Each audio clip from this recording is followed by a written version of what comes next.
Oliver, welcome to the TheSNCPodcast. Thank you, Shadi. Thank you so much for being here. And I am excited about the conversation that we're going to be having today. Yeah. But before we get knee deep into the conversation, let me introduce you. Sure. Good? All right. So you are an artist, curator, art administrator, author, writer, publisher, and brand strategist. You're also the founder, executive director, and trustee of the Enwonwu Foundation. In addition, you are the president of the Society of Nigerian Artists, director of Omenka Gallery, and CEO of Revelo. Did I get that right? Revelo. Revelo Company Limited. You sit on the boards of various organizations, including the Reproduction Rights Society of Nigeria and the Lagos Biennial. How do you pronounce that? Biennial? Correct. Biennial. Okay. And I would be remiss if I didn't add that your father was the late celebrated Nigerian creative artist, Professor Benedict Chukwukadibia Enwonwu. Good try.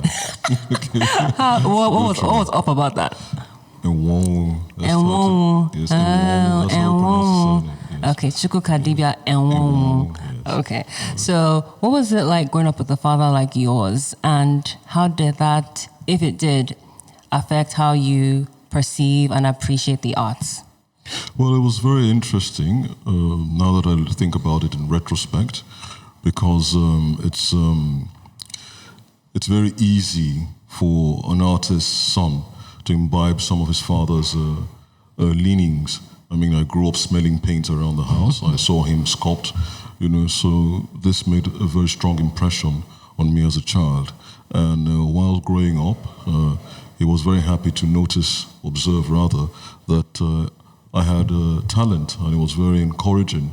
While I was at King's College, I knew that he helped me cheat on a couple of assignments, art assignments, and he was very proud that I won prizes while at St. Saviour's, even at primary school. Mm-hmm. So he was a very encouraging father, very supportive, and he always wanted, his children to always be busy. He couldn't stand anyone who wasn't doing anything at a particular time. He always wanted you to be busy, and he always believed in excellence. So he believed in whatever you do, you make sure that you do it to the best of your ability. So that was very important, and these were lessons that we grew up learning. Great. And was he the kind of father that said, okay, it's great that you have this artistic or creative background, but I still want you to go to school and become a doctor? Or he was supportive of the fact that if you want to pursue this professionally, go ahead and do that? Well, he always wanted his kids to pursue the academics, so very important. But I was his youngest son, or I am his youngest son, and he wanted his youngest son to be a priest. Wow. I turned out wrong. So I was supposed to be the one dedicated. Yeah. Yes. Wow, so you were like, so were you like, I'm sorry. What a priest I would have I turned know, out. right? When I was young, I wanted to become a nun because of Sound of Music. So we share something I in know. common, yes. And then I realized that the life that I live, I would be kicked out of the convent. No doubt about it. Same here, so we share a lot in common. Yeah, right. Very refreshing I to know. So what about your mom? Well, was she also supportive of you? My mother was supportive, but as far as I can remember, she always wanted me to be a doctor. Yes, I was supposed to be a neurosurgeon. Wow. That turned out wrong as well. Yes. Why did she want to become a neurosurgeon? Well, because in her own time, she wanted to be a doctor herself. Oh, I see. So she was kind of living her dreams through me. Through you. Okay. And before I move on, I should note that you graduated from the University of Lagos, Nigeria, where you earned a degree in biochemistry, an advanced diploma in exploration geophysics with the distinction, and a postgraduate diploma in applied geophysics and visual arts, also with the distinction. And you also hold the distinction as the best graduating master's in art history student from Unilag. Yes. Wow. Okay. I feel kind of small. All right. Now, I'm going to start off asking, why do you think that a lot of Nigerians are afraid to talk about death? Well, that's a very complex question. Okay. But I think that a lot of people, especially Nigerians, we grow up with family. Family around us. We have lots of shared relationships, a lot of shared ambitions. So no one ever really feels he's had enough time to achieve or accomplish these things that he set out for himself or herself. And a lot of people still feel very attached to their loved ones. I think Nigerians, by virtue of who they are, they're very full of life. I mean, think about Lagos with all this chaos and the hustle and bustle of Lagos. People enjoy that. So no one wants to just leave that behind, just like that. So in as much as we're a very religious country, and on every street you see a church or two, but I think Nigerians still are very full of zest and life.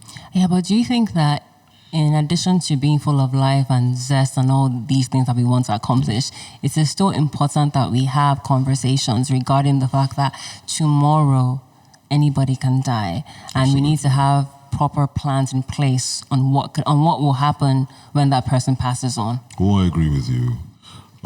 It's very important to have plans in place. I think that our corporate sector, they scream about this almost every day with pensions. They scream about it with what happens in the afterlife. And even artists, we artists are beginning to think, because a number of us, have passed away without leaving proper plans in place for successive generations. So I think it's very important planning your estate, when you pass away. It's very important. Yeah. An artist knowing that your works become ambassadors even after you've passed on. So what happens to these works? How are they cared for? How are they kept for the next generation?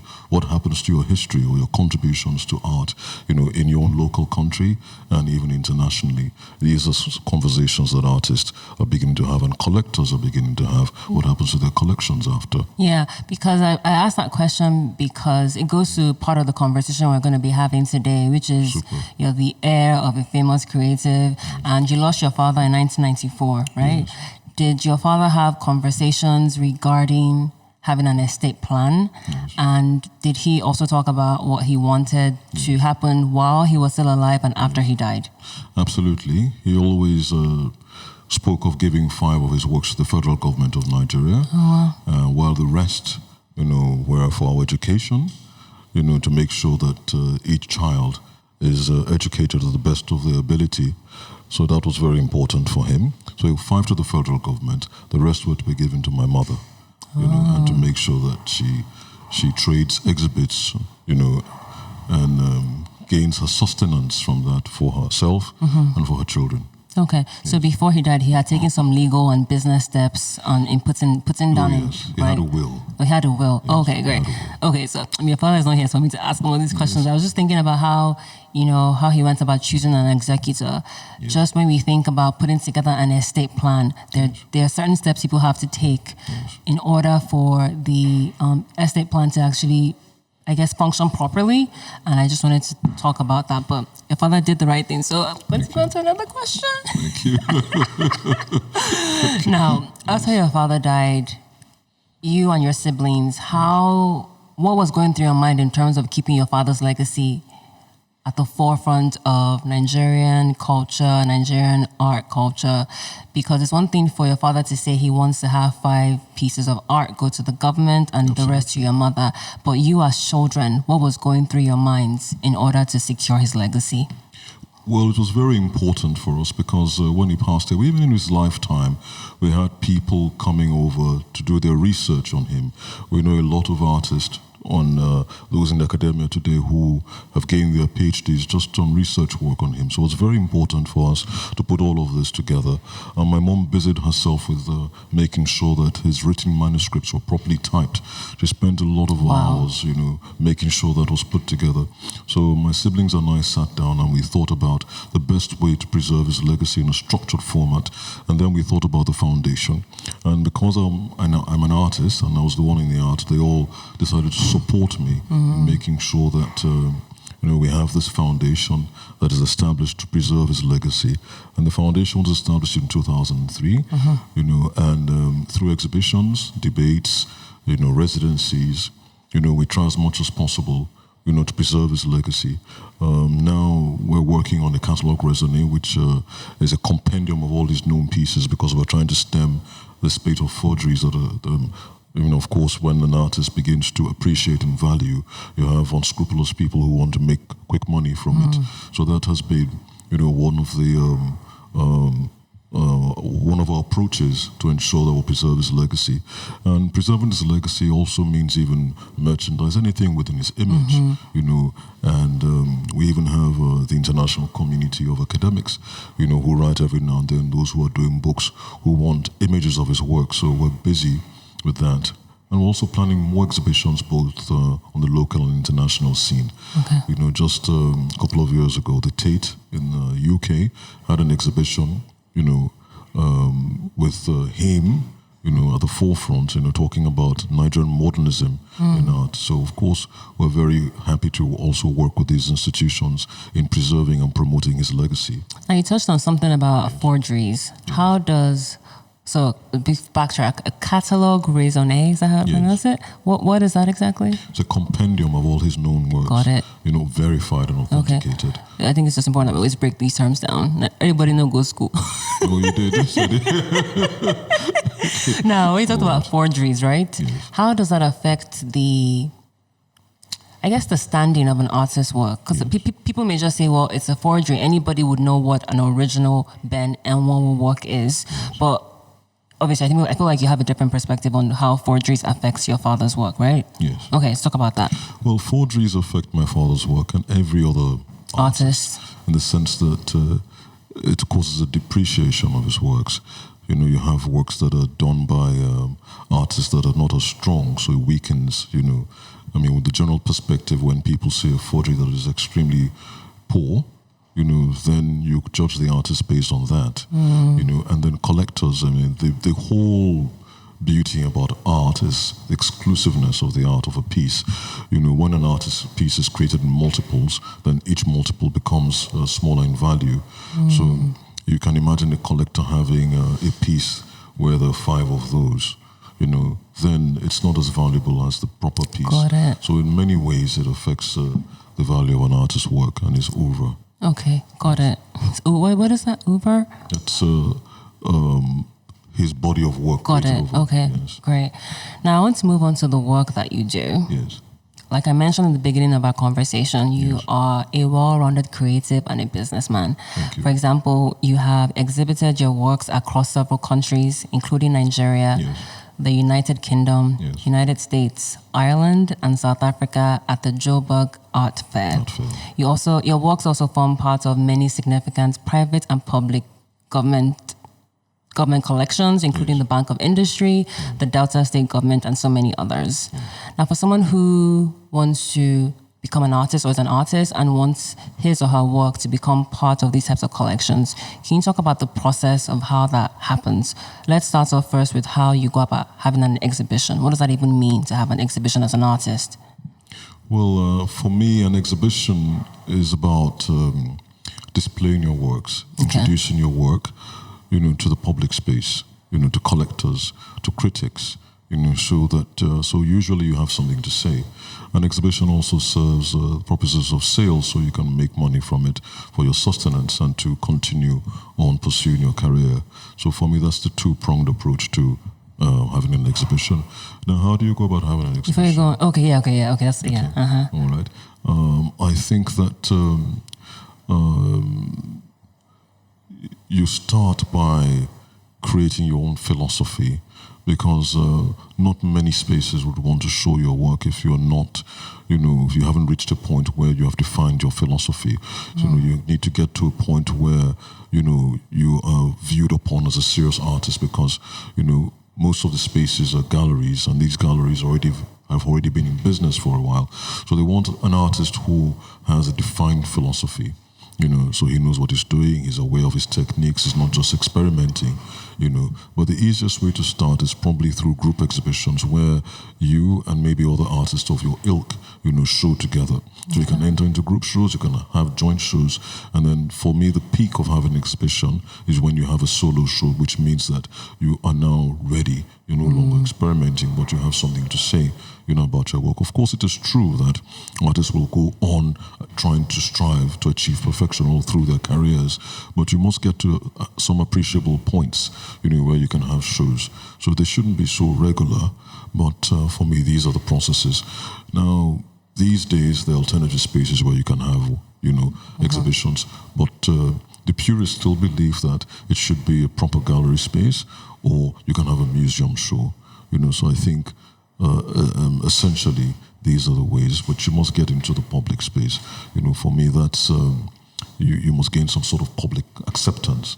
And that for me shows, how relevant your work will be. Okay, so don't just exist in the esoteric space, also be with, like I said, the public. Yes. Because I feel like sometimes maybe that's the issue that maybe visual artists or even just artists in general face, is that sometimes you feel like your work seems to be only appreciated by people who have a certain level of, whether it's intelligence, whether it's emotional intelligence, or what's what I'm looking for? Whether you go school. You understand? And the common man cannot even see your painting and understand what it's trying to convey. Do you get my point? I do. So I think that's a very valid point that you made, that, you also want your work to be in a public space. Now, would you consider yourself a purist? Yes and no. Yes and no. But that for me is the beauty of art, because I think it's the only profession where it's actually living, in the sense that there's an art to speaking, there's an art to wearing clothes, an art to working, and walking as well. But let's go back to art, and art can be viewed as a functional piece, where you can even sit on it, or even as cooking utensils, and then you can actually have fine art, which are for appreciation purposes, aesthetic value. Then you can also have art for religious purposes. There's so many varying functions of art that, and people have even been known to have investment-worthy art. So it's even a store of value as well. So for me, it's so broad-based that it's difficult to box art into, a framework, for instance. Got it. And I think that, having said that, you have art that exists in galleries. Well, you have art that's in public space. For instance, statues of Mandela, for instance, a public space, and remind people of how great this man has been in his lifetime, and his contributions to society at large.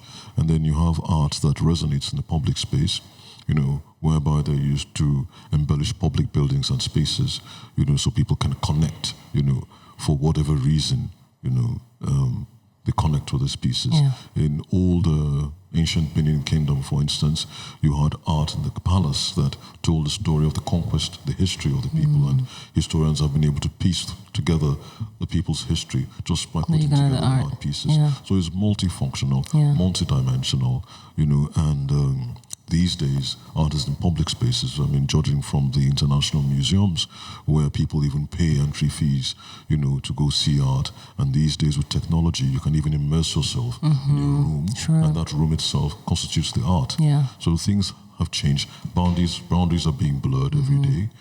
So I think that art is all embracing and so encompassing now that it's no longer tenable for anyone to say that art is elitist. True. So as an artist, how do you decide what price that you're going to allocate to your works?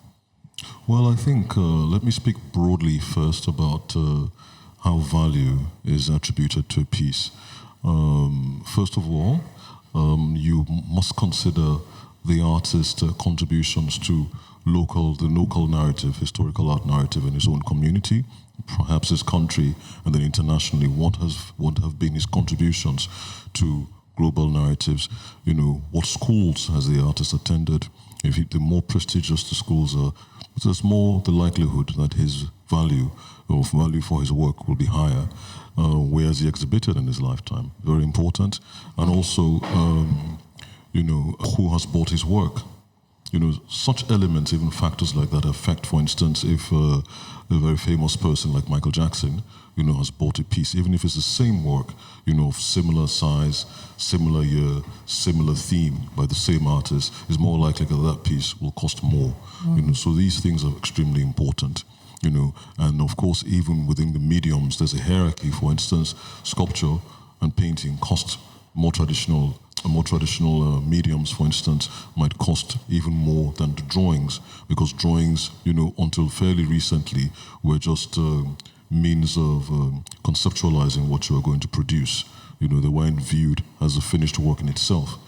So, and then painting with oils, for instance, might fetch considerably more than painting with pastels or watercolor, because oil, for instance, is not only a traditional medium, but, has been known to last even longer than watercolor that is susceptible to ultraviolet light, Yes, so I think, broadly speaking, now, how does an artist price his pieces? There's also peer review.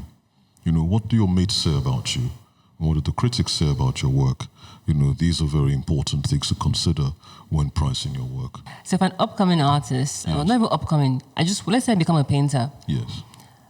You mentioned all these different things. So, for example, you went to a prestigious school and I went to a non-prestigious school. Yes. So the way you're going to price your work is you can give it a higher price because of the schools you've gone to compared to my schools. Wow. Yes, because that sometimes if you work with the gallery helps to set your prices. Yeah. So ultimately, the galleries or your manager or your agent, sets the prices based on the market. You're only as good as what the market will offer or pay for your work. Okay. So that is a very nice way of even settling things very easily. I just think that, there's so many conversations that are happening, or people are just talking about the fact that your school shouldn't be the determinant of not even how successful you're going to be, but what sets the standard of how you're measured. Yes. So, because there are people who go to like prestigious schools and their work is crap, or they just don't have the talent.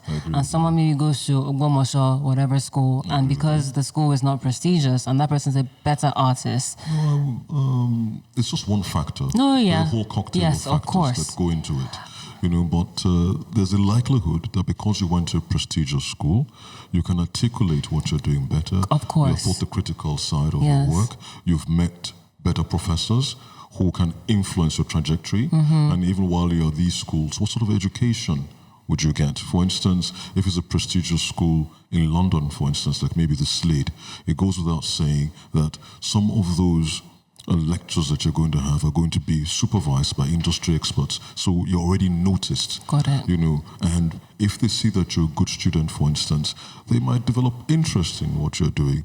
And of course, that places you because already you're going to be introduced to prestigious galleries. And galleries are the primary markets and they determine your work. So you're more likely to get that initial boost and exposure, which will determine your prices and put you right there, right at the thick of the market, as opposed to if you studied here in Lagos or Benin, for instance, where you're limited by the influences that will, boost your trajectory. Ergo, life isn't fair. Life isn't fair. Now, what is these schools come with a history. No, of course. Well. You must pay for that. No, you must benefit from that. I know, so better packaging is the moral of this story. Now, what is the best way to preserve artworks? Okay. So, like, for example, the ones we have in your gallery now, what's the best way to preserve them? Well, the best way to preserve art, at the very mundane level, is to make sure there's the humidity, is right. You don't have your works very close to where there's a high content of moisture. Make sure, for instance, that your watercolors are not exposed to UV light, so you must face them away from sunlight. You must have the right lighting, on them, so that it's not destructive to them. For instance, in a gallery like this, be careful about those who come in. They don't touch the pieces, especially with photography. If it's not glassed, for instance, you don't want the acid in your hands to affect it later on. You must make sure children, are not even allowed here to run around. If you're having an exhibition opening, for instance, even little things like people carrying wine glasses, they shouldn't come in because there's a tendency or you're at risk of wine spilling on the works and damaging the pieces. Got it. So these little rules are extremely important. And how your work is framed is very important as well. If for instance, if you frame and the glass is touching the frame, for instance, there's a tendency that in a humid environment, it will later on attach itself. This to the glass. Yes. So there has to be enough space. Yes. And even for artists, you must work even from the outset with the right materials that would last. You should make sure that you use acid-free paper, because later on, you're going to have brown patches or spots, maybe the next 30 years on your pieces. So these are things you must you must take into consideration. So you have 13 years experience Yes. and expertise from running a leading gallery in Africa, Yes. which is Omenka Gallery. Yes. Can you talk a bit about what makes Omenka Gallery unique? Well, there are many things. I like that question. It's a very interesting question because even the name Omenka has a meaning. What does it mean? It means, in Igbo land where I'm from, it means someone who's creative, someone who It's an is Igbo gifted. word. Yes, an Igbo Oh, word. okay. Yes, and it's a word I derived from my father's manuscripts because when he passed away, I was going through some of his things. We spoke of that earlier when I said sat down with my siblings to decide on what better structure and what's the best way to preserve his legacy. And we were going through his scripts, and I noticed that he was always going to have a gallery in his lifetime, which he never accomplished, and he was going to call it Omenka. So I said to myself, well, if I ever have a gallery, it will be in fulfillment of his dream. Now, Omenka is an honorific, for someone who is very gifted, someone who is talented, and incidentally, Omenka was his own father's honorific because his father was a traditional sculptor of repute. Yes, of so he was course. referred to always as Omenka. So the first page of his autobiography, which we're trying to put together to publish now, he wrote, "This book is written in honor of my own father, Omenka." So I said to myself, if I ever start a gallery, I'll call it Omenka. Now, why is Omenka unique? Omenka is unique because the artists that we represent, have their own philosophy. It's very important. So we're very focused on representing artists, whose work resonates with the African continent because we believe in telling our own story. It's very important. Art history, especially in Africa, has been written by the West. So I think it's about time we told our own story and presented facts the way, they've actually occurred. At Omenka Gallery, we've got a Cameroonian artist who is one of the leading artists in Africa, as has been recognized. And we also have an American artist. Well, the key thing, about the artists we work with is that their works or the themes resonate with the African continent. So that's very important for us. We not only represent artists here, and not only are we interested in showing their works here, but we've been to art fairs on about 5 continents, showcasing at some of the most prestigious international art fairs like the Armory, like Art Dubai, like Cape Town Art Fair and Joburg Art Fair. So it's very important for us to, expose the artists as much as possible to broader audiences. Kind of going along with those lines, what would you say, Yes. or what opinion do you have on the state of visual arts and arts in Nigeria? Visual artists and arts in Nigeria. Well, I think that it's on the rise. I mean, you can't compare the state where we are now with 20 years ago. I mean, judging by the galleries, which are more professionally run, judging by the more exquisite catalogs, containing critical text, when you also consider that there's a secondary market now, we've got 2 or 3 major auction houses that are doing extremely well and establishing the prices for Nigerian art and artists. When you also look at the fact that we have international events like the Lagos Biennale, an Artex, and auction houses like Art House Contemporary. I think these are very important factors. I mean, just the other day, the MC Shillong Museum was birthed, so you can see that there's a structure now beginning to form, and that structure is extremely important. What we need now is public and private sector partnerships, the funding, how identifying the value chain, making sure there's government support, in creating, a level playing field, or to make sure that regulations, are in place. For instance, we don't have a national gallery of art, just like you'd have maybe the British Museum, for instance, where you can see the heritage of a people, and I think that's extremely important, in understanding ourselves better, as a people, and showing peaceful coexistence and tolerance. These things are very important. Now, as a government, helping to encourage the private sector, for instance, to ensure that maybe through tax rebates, to ensure that they support artists and, do some serious policies towards the arts. The government has come up with the CIFI initiative, with the central bank, but when you look at it, There isn't anything for the visual artist. There's technology, there's fashion, there's entertainment, but the visual artists have been left out.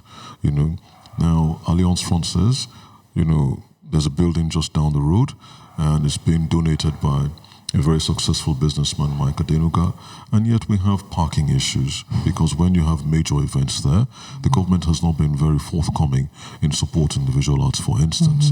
And then you have a businessman, a local businessman, who has put his own personal wealth, in ensuring that Lagos sits on the map, and you have cars being towed away. Now, I know that space, for instance, that is outside where the cars are being towed away, is problematic in the sense that cars shouldn't park there. But you can come to an agreement, with the owners of the building and the French Cultural Center to find out how best, because whatever is being done in that place projects Lagos, projects the art and culture of the people. And if we say that we're trying to diversify away from oil, how is it that this institution has not been called into a dialogue, for instance? So these are ways that the government, can play a very important role in ensuring that our culture is propagated, our culture is preserved and promoted. Very important. Using your father as a reference point, Yes. and looking at how much you have achieved yourself, Thank you. what advice would you give to visual artists who are trying to not only achieve financial success, but also want to have longevity with their careers? Well, I think that you must not rest on your oars. Having temporary or fleeting success doesn't mean you've arrived yet. Any great artist or any person who's achieved anything, in life, has always not rested. You continue to strive to achieve perfection and excellence, because the boundaries of knowledge you can only push forward, by little bit.